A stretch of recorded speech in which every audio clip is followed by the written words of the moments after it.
অতীত জামানার একটা ঘটনা আমাদেরকে নবীজি শোনাইছে, মন দিয়ে শোনেন।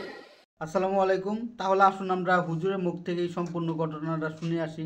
তার আগে ছোট্ট একটা রিকোয়েস্ট, চ্যানেলটা সবাই সাবস্ক্রাইব করে দিবেন এবং ভিডিওটা সবাই শেয়ার করে অন্যকে দেখার সুযোগ করে দিবেন।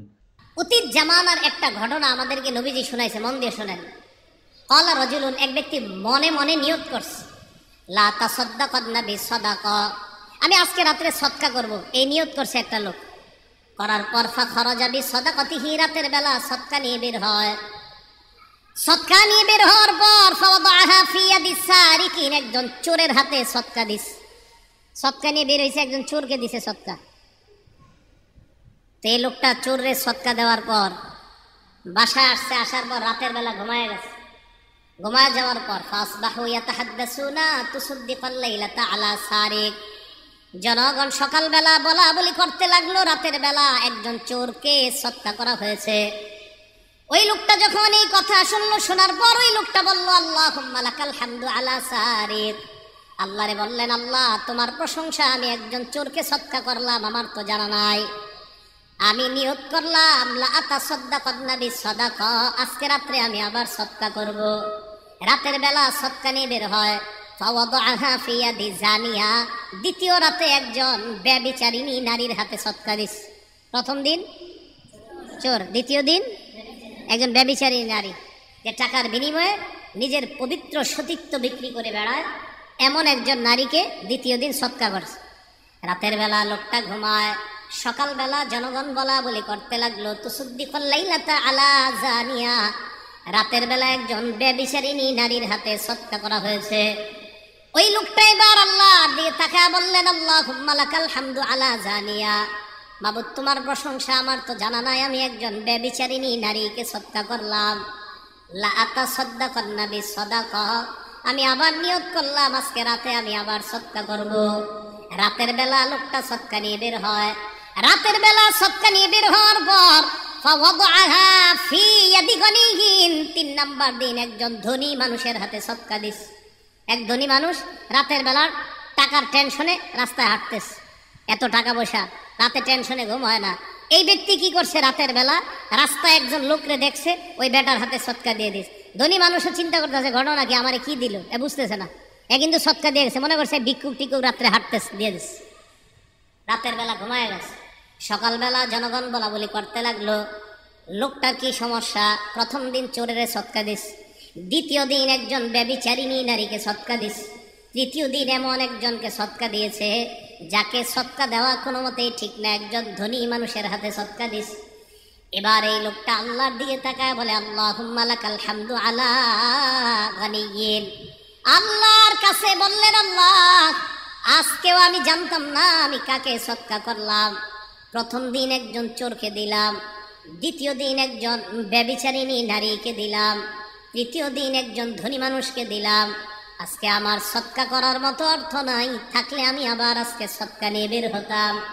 রাতের বেলা লোকটা ঘুমায় যায়। ফাউতিয়া ফাকিল আলাহ, স্বপ্নে তাকে বলা হয়, আম্মা সাদাকাতুকা আলা সারিক, প্রথম দিন যে তুমি চোরকে সদকা করলা, ফালা আল্লাহু আইয়াস্তাইফা আন সারিকাতিহি, তোমার টাকা পেয়ে এই লোকটা আর চুরি করবে না, হয়তো এমন নিয়ত করবে।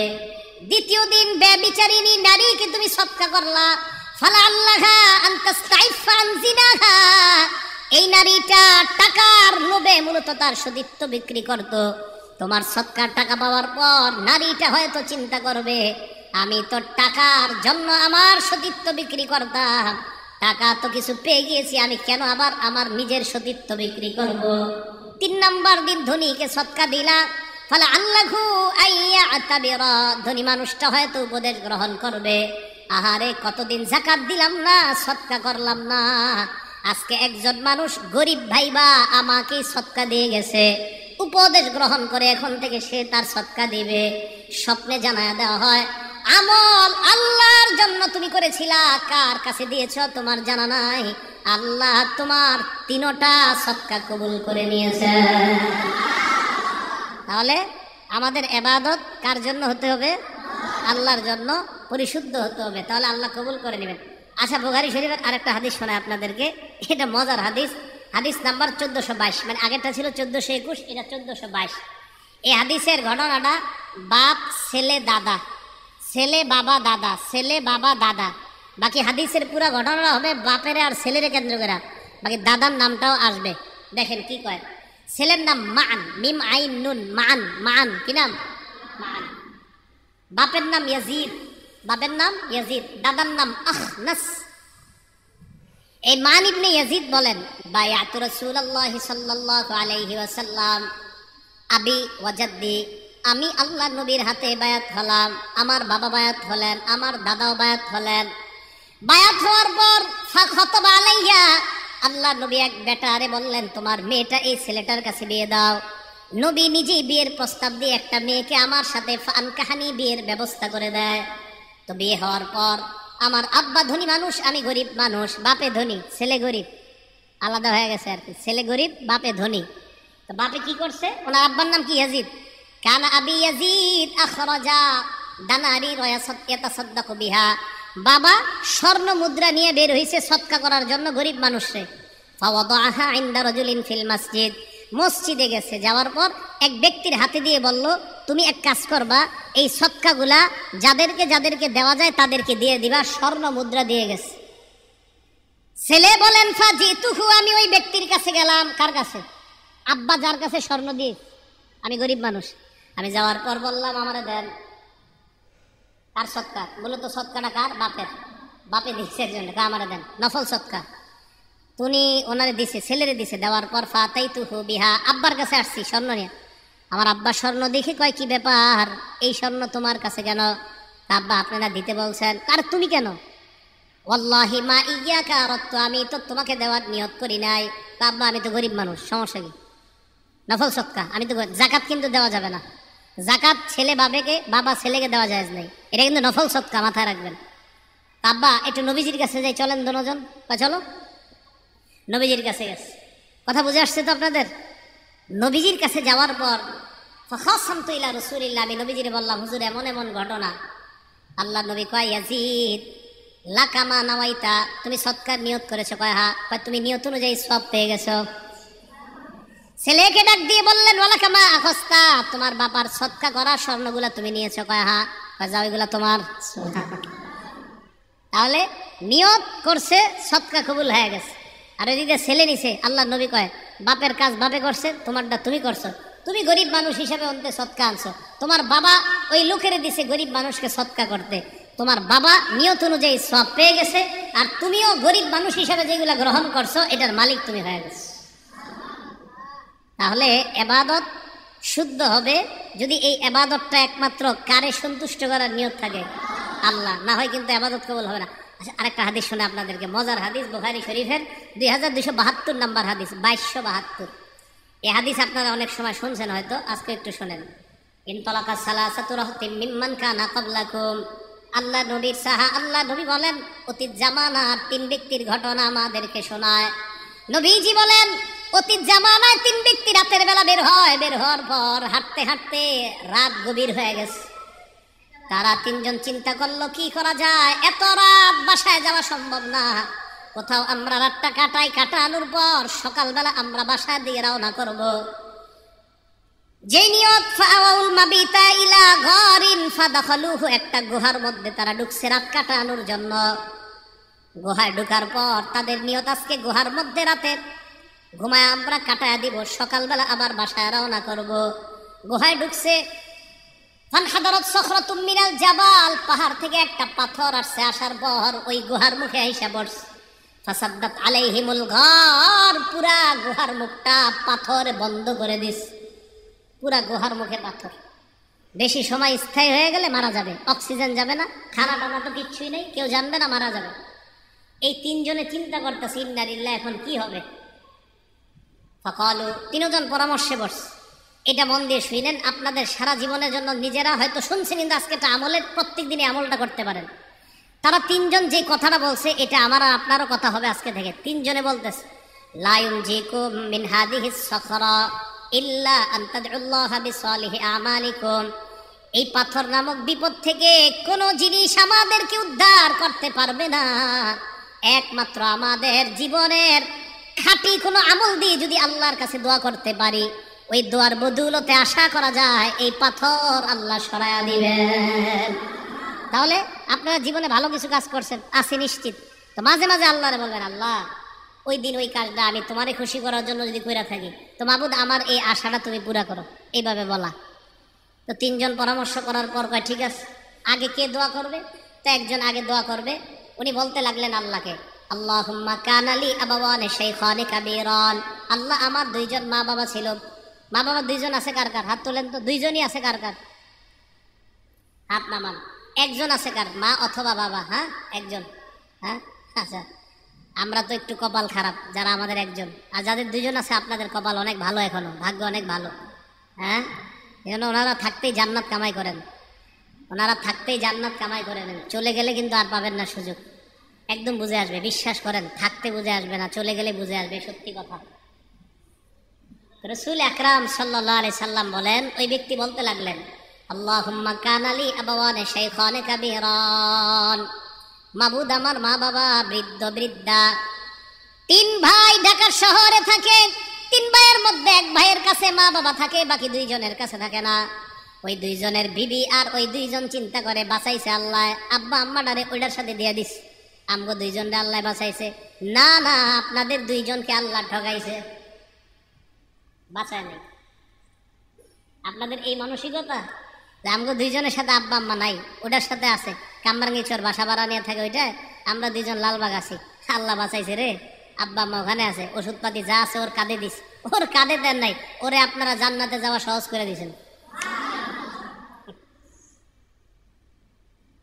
আপনারা জিতে যান নাই, হেরে গেছেন, সত্যি কথা। তো বলতেছে আল্লাহ আমার আব্বা আম্মা দুইজন আছে, কুনতুলা আগবিকু ক্বাবলাহুমা আহলান আও মালা, আল্লাহ আমি প্রতিদিন দুধ দহন করতাম, করার পর আব্বা আম্মার আগে আমি আমার পরিবারের কাউকে দুধ দিতাম না, দাস দাসী কেউ দিতাম না, বাসায় আনার পর আগে আব্বা আম্মারে খাওয়াইতাম, এরপর অন্যদেরকে দিতাম। এই কথা বলার পর আল্লাহকে বলতে লাগলেন, ফানা আবি ফি তলাবি শাইইন ইয়াওমা, একদিন আমি একটা প্রয়োজনে অনেক দূরে চলে যাই, যাওয়ার পর ফালাম উরিহ আলাইহিমা হাত্তা নামা, আসতে আসতে দেরি হয়ে যায়, রাতের বেলা এসে দেখি আব্বা আম্মা ঘুমায় গেছে। আমি দুধ দহন করলাম, হালাবতুলাহুমা গবুকাহুমা, মা বাবার জন্য দুধ দহন করার পর তাদের কাছে আসলাম, ওয়াজাদতুহুমা নাইমাইন, আসার পর দেখলাম তারা ঘুমায়। কারিহতু আন আগবিকা ক্বাবলাহুমা আহলান আও মালা, আমি আমার আব্বা আম্মার পূর্বে পরিবারের কাউকে দুধ দেওয়াটা অপছন্দ করলাম।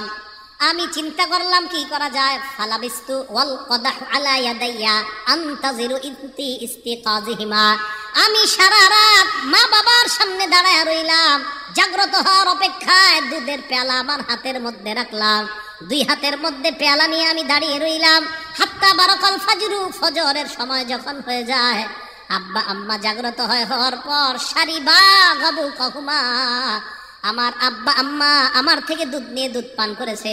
মাবুদ সারা রাত মা বাবার জন্য দাঁড়ায় ছিলাম, ইন কুনতু ফাআলতু যালিকা ইবতিগা ওয়াজহিক, আমি যদি এই কর্মটা তোমাকে খুশি করার জন্য করে থাকি আল্লাহ, ফাফাররিজ আন্না মিন হাদিহিস সাখরাতি মা নাহনু ফি, আমাদের এই গুহার মুখ থেকে তুমি পাথর সরায়া দাও। আল্লাহ নবী বলেন, এই দোয়া করার সাথে সাথে তিনজন গুহার মুখের দিকে তাকায়, তাকায় দেখে আস্তে আস্তে গুহার মুখ থেকে পাথরটা সরে যায়। নবীজি বলেন হালকা সরছে, লা ইস্তাতিউনাল খুরুজ, বের হতে পারে না, এতটুকু সরছে মানে ফাঁকা হয়েছে, একটু বাতাস টাতাস আসে, কিন্তু বের হতে পারবে না। এবার দ্বিতীয় জন দোয়া করতে লাগলেন, উনি বলতে লাগলেন, আল্লাহুম্মা কানাতলি বিনতু আম, আল্লাহ আমার একটা চাচাতো বোন ছিল, কানাত আহাব্বান নাসি ইলাইয়া, এই বোনটা অনেক সুন্দরী ছিল, আমার কাছে খুব প্রিয় ছিল, তো ফারাদতুহা আন নাফসিহা, আমি তার সাথে অপকর্ম করতে চাইলাম। নাউজুবিল্লাহ বলেন, আবার বলেন নাউজুবিল্লাহ। আমার একটা চাচাতো বোন ছিল এরকম, তো বলতেছে ফামতানাত মিন্নি, আমি আমার বোনটাকে বললাম তুমি আমার সাথে, অনেক ছোট ছোট বাচ্চারা আছে আপনারা বুঝে নেন, তো যাই হোক এই প্রস্তাব দেওয়ার পর তখন আমার বোনটা রাজি হলো না, হাত্তা আলাম্মাত বিহা সানাতুম মিনাস সিনিনা, একবার কি হলো, 1 বছর দেশে দুর্ভিক্ষ লাগলো, এই দুর্ভিক্ষের কারণে আমার বোনের উপরে গজব লাগছে, মানে অভাব অনটন দেখা দিছে, টাকা পয়সার অভাব লাগছে। ফাজাআতনি, আমার কাছে আসছে, আইসা কয় আমার কিছু টাকা পয়সা দিয়ে সাহায্য করো। ফাআতাইতুহা 20 ওয়া 100 দিনার, আমি তাকে 120 দিনার স্বর্ণ মুদ্রা দিলাম। আলা আন তুখাল্লিয়া বাইনি ওয়া বাইনা নাফসিহা, এই শর্তে আমার সাথে ওই কর্মটা করতে রাজি হতে হবে। বলেন নাউজুবিল্লাহ। ফাফালাত, সে রাজি হয়ে গেছে।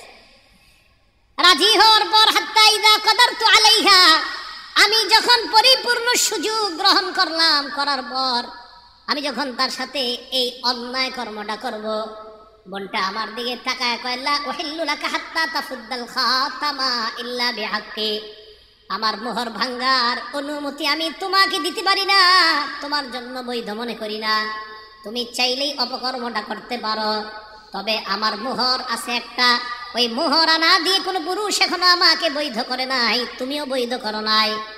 তুমি যদি মোহর আনা পরিশোধ করে বৈধ করতে পারো, তাহলে এটা হবে বৈধতার শুরুত। অবৈধভাবে আমি তোমার জন্য এই কর্মটা অন্যায় মনে করতেছি। ওই ব্যক্তি বলেন ফাতাহাররাজতু মিনাল বুকুই আলাইহা, আমার বোন এটা বলার পর আমার মাঝে তোমার ভয় সৃষ্টি হয়ে যায়। আমি এই অন্যায় কর্মটা করা, তার সাথে করাটা গুনাহ মনে করলাম। ফানসারাফতু আনহা, সেখান থেকে আমি ফিরে গেলাম।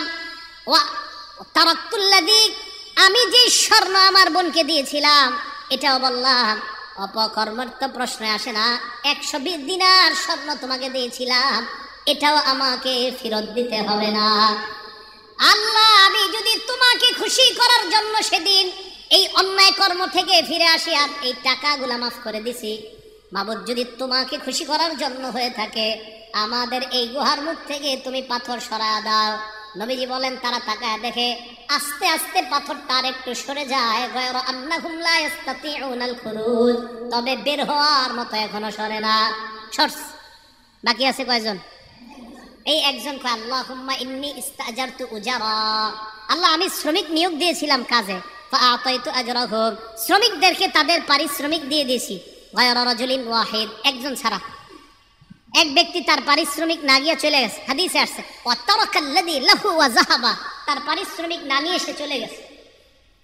আমি চিন্তা করলাম কি করা যায়, ফাসাম্মারতু আজরা, আমি তার পারিশ্রমিকটা ব্যবসায় খাটাইলাম। সুবহানাল্লাহ। এই যুগের গার্মেন্টস মালিকরা এটা করবে? আল্লাহ জানে, হয়তো করবে, আছে ভালো মালিক থাকতেও পারে। আমি তার টাকাটা ব্যবসা খাটাইলাম। খাটানোর পর ফাকাসুরাত মিনহুল আমওয়াল, প্রচুর সম্পদ হয়েছে এই টাকায়। ফাজা আলী বাদা হিনিন, কিছুদিন পর আমার কাছে আসছে।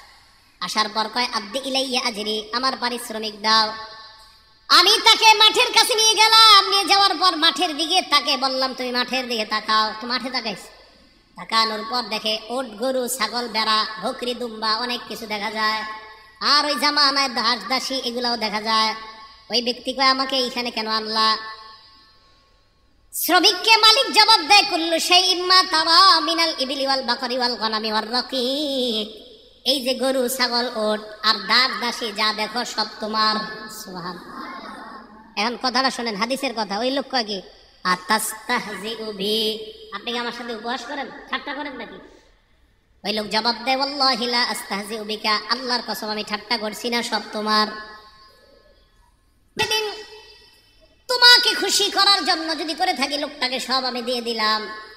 এই লোকটাও সব রেখে একটা কিছু রাখে নাই, সব নিয়ে গেছে। আমি যদি এই আমলটা তোমার জন্য করে থাকি, তুমি পাথরের এই পাহাড়ের মুখ থেকে পাথর সরায়া দাও। নবীজি বলেন তারা তাকা দেখে পাহাড়ের ওই গুহার মুখ থেকে পাথর পরিপূর্ণভাবে সরে যায়। খরজুয়াম শুনা, বের হয়ে তারা হাঁটতে লাগলেন। এই হাদিস থেকে বোঝা যায় আমল যদি আল্লাহর জন্য করা হয়, আর ওইটাতেও যদি আল্লাহরে অভিমান, মাঝে মাঝে আপনি চিন্তা করেন যে ওইটারে যদি ইয়া করে দোয়া করা যায়, আল্লাহ আমি না ওইটা করছি আপনারে খুশি করার জন্য, মাবুদ গো আপনি কবুল করে নেন। তো এইভাবে যদি আল্লাহকে বলা যায়, আর এটা আসলে যদি আল্লাহর জন্য হয়, আল্লাহ দোয়া কবুল করে নেয়। কথা কি বুঝে আসছে সবার? আরেকটা হাদিস শোনাই, তিরমিজি শরীফের 2325 নাম্বার হাদিস, 2325 নাম্বার হাদিস। এই হাদিসটা মুখস্থ করতে হবে সবার। কি করতে হবে? বলে না কি করতে হবে? আরে হ্যাঁ, নবীজি মুখস্থ করাইছে সাহাবাদেরকে, তো আমি তো আপনাদেরকে মুখস্থ করাইতে হবে, নাহলে তো হবে না। এই হাদিস সাহাবাদেরকে নবীজি মুখস্থ করাইছে, তা আপনাদেরকে মুখস্থ না করাইলে তো হবে না। কি তৈরি আছেন তো? বাকি আশার বাণী হলো আপনাদের আরবিটা মুখস্থ করতে হবে না, বাংলাটা করলেই চলবে। ঠিক আছে তো? আরবিটা ওলামায়ে কেরাম ওনারা পারে, কিন্তু আপনারা যারা সাধারণ আরবিটা দরকার নেই, আপনারা বাংলাটা। এখন আগে শুনেন হাদিসটা। নবীজি বলেন সালাসাতুন উকসিমু আলাইহিন্না, 3 ব্যক্তির ব্যাপারে তোমাদেরকে আমি শপথ করব। কয় ব্যক্তি? হ্যাঁ, এটা মুখস্থ করা লাগবে না, এটা তারপরে শুনেন খালি। এরপরে নবীজি বলে এই 3 ব্যক্তির কথা বলার পর আমি তোমাদেরকে একটা হাদিস বলবো, এই হাদিসটা সবাই মুখস্থ করবা। এখন আমি আপনাদের সামনে 3 ব্যক্তির কথা প্রথমে বলবো, এরপর একটা হাদিস বলবো, এই হাদিস সবাই মুখস্থ করতে হবে। ঠিক আছে তো ইনশাআল্লাহ? নবীজি বলেন 1 নাম্বার, মা নাকাস মালু আবদিন মিন সাদাকা, সদকা করলে সম্পদ কমে না। সুবহানাল্লাহ। আল্লাহ নবী কয় আল্লাহর কসম সদকা করলে সম্পদ কমে না। 2 নাম্বার নবী বলেন মা যুলিমা আব্দুন মাজলিমাতান ফাসবারা আলাইহা ইল্লা যাদাহুল্লাহু ইজ্জা, আল্লাহর কসম কোন বান্দাকে যখন অত্যাচার করা হয়, জুলুম করা হয়, তার মর্যাদা আল্লাহ দিন দিন বৃদ্ধি করা হয়। এই হাদিসটা পড়ার পর আমাদের অনেক মুহতারামদেরকে নিয়ে আমি স্বপ্ন দেখতেছি, আমাদের অনেক শ্রদ্ধেয় ব্যক্তিত্বদেরকে নিয়ে স্বপ্ন দেখি, আর ডেলি আল্লাহর কাছে বলি আল্লাহ আপনার নবী কসম খায় বলছে যারে যত বেশি জুলুম করা হবে তার মর্যাদা আপনি তত বাড়ান আল্লাহ। আল্লাহরে বলি কিছু কথা তখন দিল থেকে, কি বলি কোনো একদিন বলবো কি বলি। 2 নাম্বার, যাকে জুলুম করা হয় সে যদি ধৈর্য ধারণ করে তার মর্যাদা আল্লাহ বাড়ায় দেয়। অপেক্ষা থাকেন, একটু ধৈর্য ধরেন সবাই ইনশাআল্লাহ। 3 নাম্বার, ওয়ালা ফাতাহা আব্দুন বাবা মাসআলা, কোন ব্যক্তি যদি ভিক্ষার হাত বাড়ায়, কিসের হাত? ভিক্ষার, মানে ওর মনে করেন 400 মণ 300 মণ ধান পায়, এরকম ভিক্ষুক আমি চিনি যে ব্যক্তি 100 মণ 200 মণ ধান হয় তার, কিন্তু আপনার ওই একটা অভ্যাস হয়ে গেছে যে ভিক্ষা করুন। তো নবীজি বলেন ইচ্ছা করে যদি কেউ ভিক্ষার হাত বাড়ায় ওরে মরণ পর্যন্ত আল্লাহ এই হাত পাতায় থাকবে, আল্লাহ মরণ পর্যন্ত ওর অভাব অনটনের দরজা বন্ধ করবে না, কোথাও না কোথায় তার অভাব লাগায় দেবে। এই 3টা শপথ করে বলার পর নবীজি কয় এখন তোমাদেরকে একটা হাদিস বলবো, এটা মুখস্থ করো। আগে আপনাদেরকে সংক্ষেপে মুখস্থ করে হাদিসটা, পরে ব্যাখ্যা বলবো, আগে বাংলাটা মুখস্থ করেন। বলেন যাকে আল্লাহ বিদ্যা এবং সম্পদ দিয়েছে, বলেন কত? 1 নাম্বার, যাকে আল্লাহ বিদ্যা এবং সম্পদ দিয়েছে। 2 নাম্বার, যাকে আল্লাহ শুধু বিদ্যা দিয়েছে সম্পদ দেয় নাই, বলেন। 3, যাকে আল্লাহ সম্পদ দিয়েছে বিদ্যা দেয় নাই। 4, যাকে আল্লাহ সম্পদও দেয় নাই বিদ্যাও দেয় নাই। আচ্ছা আমি আবার বলি, আপনারা এবার মন দিয়ে শুনেন, পরে আবার জিজ্ঞাসা করলে আপনারা বলবেন। 1 নাম্বার, যাকে আল্লাহ বিদ্যা সম্পদ উভয়টা দিয়েছেন। 2 নাম্বার, যাকে আল্লাহ বিদ্যা দিয়েছেন সম্পদ দেননি। 3 নাম্বার, যাকে আল্লাহ সম্পদ দিয়েছেন বিদ্যা দেননি। 4 নাম্বার, যাকে আল্লাহ সম্পদও দেননি বিদ্যাও দেননি। এবার আপনারা বলবেন, আমি আঙ্গুল তুলছি, বলেন। 1 নাম্বার, 2 নাম্বার, 2 নাম্বার আপনি কি বললেন? হ্যাঁ 2 নাম্বার, যাকে আল্লাহ। 3 নাম্বার, 4 নাম্বার। মুখস্থ থাকবে সবার? মুখস্থ থাকলে এবার বিস্তারিত বলি, থাকবে তো ইনশাল্লাহ? হ্যাঁ দেখেন, ক্বালা রাসূলুল্লাহ সাল্লাল্লাহু আলাইহি ওয়াসাল্লাম ইন্নামাদ দুনিয়া লিআরবাতি নাফার, আল্লাহ নবী বলেন দুনিয়াতে মানুষ 4 প্রকার। জোরে বলেন দুনিয়াতে মানুষ কয় প্রকার? 1 নাম্বার, আব্দিন রাযাকাহুল্লাহু ইলমান ওয়া মালা, 1 নাম্বার যাকে আল্লাহ সম্পদ দিয়েছেন বিদ্যা দিয়েছেন। 1 নাম্বার যাকে আল্লাহ সম্পদ দিয়েছেন বিদ্যা দিয়েছেন, ফাহুয়া ইয়াত্তাকি ফীহি রাব্বা, ওই ব্যক্তি আল্লাহকে ভয় করে, কারণ তার কোরআন হাদিসের বিদ্যা আছে। কোরআন হাদিসের বিদ্যা থাকার কারণে আল্লাহকে ভয় করে।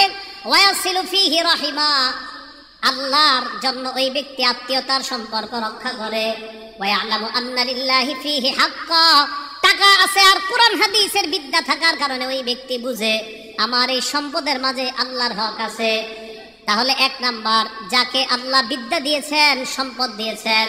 কোন আলেমকে যদি আল্লাহ বিদ্যা দেয় এবং সম্পদ দেয়, ওই আলেম তার বিদ্যার মাধ্যমে তার সম্পদ কোথায় খরচ করতে হবে এটা তার জানা আছে। আল্লাহ নবী বলেন ফাহুয়া বিআফজালিল মানাজিল, এই ব্যক্তি সবচাইতে শ্রেষ্ঠ মর্যাদাবান ব্যক্তি হয়ে যায়। সম্পদ আছে, টাকা আছে, কিন্তু সঠিকভাবে খরচ করে, এই ব্যক্তি শ্রেষ্ঠ ব্যক্তি। 2, ওয়াব্দিন রাযাকাহুল্লাহু ইলমান ওয়া লাম ইয়ারযুকহু মালা, 2 নাম্বার যাকে আল্লাহ বিদ্যা দিয়েছে সম্পদ দেয় নাই। এমন অনেক আলেম আছে, আলেমদের মধ্যে 90% মাশাআল্লাহ আলেম, খুব ভালো আলেম, এলেম আছে, কিন্তু টাকা নাই, আছে না? মসজিদের ইমাম সাহেবদের এদিকে বেতন কেমন দেন তা তো জানি না আমি। চিন্তা করে এই জায়গায় বেতন যত কম দেওয়া যায়, হ্যাঁ, এই চিন্তা চেতনা। ওলামায়ে কেরামকে মর্যাদা দিছে আল্লাহ, আপনারা দেন না কেন? আমি মাঝে মাঝে চিন্তা করি, ওলামায়ে কেরামকে মর্যাদা দিছে কে? আরো জোরে কোন, কে দিছে? আল্লাহ দিছে। এই জায়গায় আমরা যারা আছি ইনশাল্লাহ আমরা ইমানদার না? আর ইমানদার কিনা? আল্লাহ সূরা মুজাদালায় বলে ওয়ারফাইল্লাহুল্লাযীনা আমানু মিনকুম। এই জায়গায় আপনারা যারা ইমানদার আপনাদের মর্যাদা আল্লাহ বাড়ায়। ইমানদারদের মর্যাদা কে বাড়ায়? আবার ইমানদারদের মর্যাদা কে বাড়ায়? এটা কারণ আছে, একটু বলতেছি। বলেন, এই জায়গায় যারা আমরা ইমানদার আমাদের মর্যাদা বাড়ায় কে? আবার এই জায়গায় যারা ইমানদার আমাদের মর্যাদা বাড়ায় কে? আচ্ছা, এই ইমানদারদের মাঝে আলেম আসেনি? এবার আল্লাহ কয় ওয়াল্লাযীনা উতুল ইলমা দারাজাত, তোমাদের ইমানদারদের মধ্যে যারা আলেম তাদের মর্যাদা আরো অনেক উঁচু স্তরে আল্লাহ বাড়ায় দেয়। তা আলেমদের মর্যাদা আল্লাহ দিছে, আপনারা দেন না কেন? ইমাম সাহেবের বেতন বাড়াইতে প্রত্যেক মাসে কি যে এক ঝামেলা। হ্যাঁ, তাহলে ইমাম সাহেবের বেতন বাড়াইতে গেলে একটা পুরা মিটিং বসে, সপ্তাহব্যাপী মিটিং হয় না, 500 1000 কি কয়, আরে 500 বাড়াও, 1000 এটা ঠিক না, 500 বাড়াও, 500ই তো হয়, 1000 কেমনে বাড়ায়? এটা নিয়ে মিটিং চলতে থাকে, পুরো 1 মাস চলে যায়, কি এক ঝামেলা। হ্যাঁ, ওলামায়ে কেরাম যার আখেরাত, আপনার যার আখেরাত ইমাম সাহেবের উপরে নির্ভর করে, আপনার আখেরাত শুদ্ধ না অশুদ্ধ, ওনার নামাজ ঠিক তো আপনার নামাজ ঠিক, ইমাম সাহেব সামনে দাঁড়ায়, আপনার আখেরাতের পুরো দায়িত্বটা নিয়ে ইমাম সাহেব সামনে দাঁড়ায়। কিভাবে এরকম কিপটামি আর কৃপণতা করেন যে ওনার বেতন বাড়াইতে গেলে 7 দিন আর 15 দিন মিটিং করেন? আপনার তো লজ্জা থাকা দরকার। যার আখেরাত নির্ভর করছে যে ইমামের উপর, ওনার ব্যাপারে মিটিং করতে হবে কেন? আমি খুব লজ্জা পাই এই বিষয়গুলো। যে ইমাম সাহেবের ওনার কারণে আপনার আখেরাত, উনি সামনে দাঁড়ায়, আপনার আখেরাতের পুরো দায়িত্বটা নিয়ে সামনে দাঁড়াচ্ছে একজন ইমাম। হ্যাঁ, আপনি জানেন আমি সামনে সাধারণত ভয়ে দাঁড়াইতে চাই না, সামনে যে দাঁড়াই না কেন, পিছনে হাজার হাজার মানুষের দায়িত্ব এটা। কিন্তু আমি মাঝে মাঝে ইমামদেরকে নিয়ে চিন্তা করি, একজন ইমাম কতগুলো মানুষের আখেরাতের দায়িত্ব নিয়ে সামনে দাঁড়ায়। ওনার ক্ষেত্রে মুসল্লিদের মধ্যে আমরা কি পরিমাণ চিন্তা চেতনা আর যে কত টেনশন ইমামরে নিয়ে, নাউজুবিল্লাহি মিন যালিক। বলেন, ইমামদেরকে সম্মান করবো তো ইনশাআল্লাহ? সম্মান করেন। সম্মান কেন সম্মান করবেন জানেন? ইমাম যেই জায়গায় দাঁড়ায় ওই জায়গায় দাঁড়ায় নবীজি ইমামতি করতেন। হ্যাঁ বলেন, ইমাম যেই জায়গায় দাঁড়ায় সেখানে দাঁড়ায় ইমামতি কে করতেন? আবার বলেন, যেই জায়গায় ইমাম সাহেব দাঁড়ায় ওখানে দাঁড়ায় ইমামতি কে করতেন? ঠিক আছে, সম্মান আরো কমানো না। যদি বুঝেন তো ভালো কথা, না বুঝলে আর বোঝানো যাবে না। নবীজি যেখানে দাঁড়িয়ে নামাজ পড়াইতেন সেখানে ইমাম দাঁড়ায় নামাজ পড়ায়। আবার বলছি, নবীজি যেখানে দাঁড়িয়ে নামাজ পড়াইতেন এখানে ইমাম দাঁড়িয়ে নামাজ পড়ায়। তো ওনার সম্মান কিভাবে দিবেন আমি আর বুঝাইতে পারছি না, শুধু একটুকুই বললাম। যেখানে নবীজি দাঁড়িয়ে নামাজ আদায় করতেন, যেখানে নবীজি দাঁড়িয়ে সাহাবাদেরকে নামাজ পড়াইতেন, সেই জায়গাগুলোতে আল্লাহ তার নির্বাচিত বান্দাদেরকে দাঁড় করাচ্ছে, নবীওয়ালা দায়িত্বটা তার মাধ্যমে আল্লাহ পূরণ করতেছে। এখন তার সম্মান কিভাবে দিবেন আমি আর কিছু বলবো না, শুধু একটা কথা বলে গেলাম যে নবীজি যেই জায়গায় দাঁড়াইতেন সেখানে ওই ইমাম দাঁড়াচ্ছে, তার মর্যাদা কিভাবে দিবেন আপনারা চিন্তা করবেন। নবীজিরে মহব্বত করেন না সবাই? বোঝা যাবে করেন কিনা। আসেন, 1 নাম্বার, যাকে আল্লাহ সম্পদ দিছে, বিদ্যা দিছে, মনে আছে তো? 2 নাম্বার, ওলামায়ে কেরাম, এলেম আছে, সম্পদ নাই। এলেম আছে, সম্পদ নাই। তো উনি চিন্তা করে, আল্লাহ আমার যদি সম্পদ থাকতো, লাবিল তো মিসলা আমালি ফুলান, আমিও তার মতো দান করতাম। আমার সম্পদ নাই তাই আমি দান করি না, যদি থাকতো আমি তার মতো দান করতাম। আল্লাহ নবী বলেন ফাজরুহুমা সাওয়া, প্রথম ব্যক্তি যেমন দুনিয়ার শ্রেষ্ঠ বান্দা, দ্বিতীয় ব্যক্তিও আল্লাহর কাছে ওই প্রথম ব্যক্তির মতো শ্রেষ্ঠ হয়ে যায়। দ্বিতীয় জনে টাকা পয়সা দান না করে প্রথম জনের মতোই নিয়ত। এবার 3 নাম্বার কে জানি? যাকে আল্লাহ সম্পদ দিছে, বিদ্যা দেয় নাই। আব্দিন রাযাকাহুল্লাহু মালাম নালাম ইয়ারযুকহু ইলমা, যাকে আল্লাহ সম্পদ দিয়েছে বিদ্যা দেয় নাই, এই ব্যক্তি এবার সম্পদ কি করে? ফাহুয়া ইয়াখবিতু ফি মালিহি, তার সম্পদ যেমনি ইচ্ছে এমনি খরচ করে। ভারত পাকিস্তানের খেলার সময় 1 কোটি টাকা বাজি নেয়, জুয়া খেলে, তাস খেলে, ইত্যাদি খেলার মধ্যে তার টাকা নষ্ট করে। আলেমদের কাছে মাসালা জিজ্ঞাসা করে না, টাকা যেমনি মন চাই এইভাবে খরচ করে। আল্লাহ নবী বলেন ফাহুয়া বিআফদাসিল মানাজিল, এই লোকটা সবচেয়ে নিকৃষ্ট। বলেন নাউজুবিল্লাহ। 4 নাম্বার, যাকে আল্লাহ সম্পদ দেয় নাই, বিদ্যা দেয় নাই, পুরা কপাল, সম্পদ নাই, বিদ্যাও নাই, এই ব্যক্তি নিয়ত করে আমার যদি টাকা থাকতো লামিল তুমি ইস্তামালি ফুলান, ওই ব্যক্তির মতো আমিও 42 ইঞ্চি একটা টিভি কিনতাম, নিয়ত করে, টাকা নাই কিন্তু নিয়ত করে, আরে আজকে আমার থাকলে বুঝাই দিতাম, আপনি এই শোরুম থেকে টিভিটা নিতেছেন, আমার থাকলে আমিও বুঝাইতাম, এর এইরকম নিয়ত। নবীজি বলেন ফাবিজরুহুমা সাওয়া, শেষ দুইজনের মাকাম এক, শেষ দুইজনের মাকাম এক, শেষ দুইজন নিকৃষ্ট বান্দা, প্রথম দুইজন উৎকৃষ্ট বান্দা, শেষ দুইজন নিকৃষ্ট বান্দা। সবার মনে থাকবে তো এটা? তাহলে এটা নবী সব সাহাবাদেরকে মুখস্থ করাইছে হাদিসটা। 1 নাম্বার যাকে বিদ্যা, এলেম, বিদ্যা আর সম্পদ দিছে, 2 নাম্বার যাকে আল্লাহ এলেম দিছে সম্পদ দেয় নাই, 3 নাম্বার যাকে আল্লাহ সম্পদ দিছে এলেম দেয় নাই, 4 নাম্বার যাকে এলেমও দেয় নাই সম্পদও দেয় নাই। প্রথম দুইজন শ্রেষ্ঠ, শেষের দুইজন নিকৃষ্ট। আল্লাহ শেষ দুইজন থেকে হেফাজত করেন, প্রথম দুইজনের অন্তর্ভুক্ত হওয়ার তৌফিক দান। মনে থাকবে তো ইনশাআল্লাহ? তাহলে আজকে আমরা হাফেজে কোরআন যারা নতুন করে হেফজ নিল এবং এই মাদ্রাসায় যারা পড়াই, আমাদের এই সমস্ত আমল, কর্ম, ইবাদত একমাত্র খুশি কাকে করার জন্য করব? আল্লাহকে করার জন্য।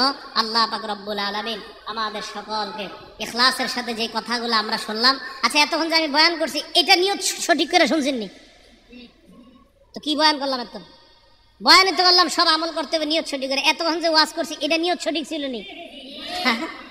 এখন যে বয়ান করলাম নিয়ত সঠিক করে শুনছেন তো? জি, একটু আওয়াজ আস্তে আসতেছে। এতক্ষণ যে বয়ান করলাম নিয়ত যদি এখনো সঠিক না থাকে এখনই সঠিক করে নেন। আল্লাহ পাক রব্বুল আলামিন আমাদের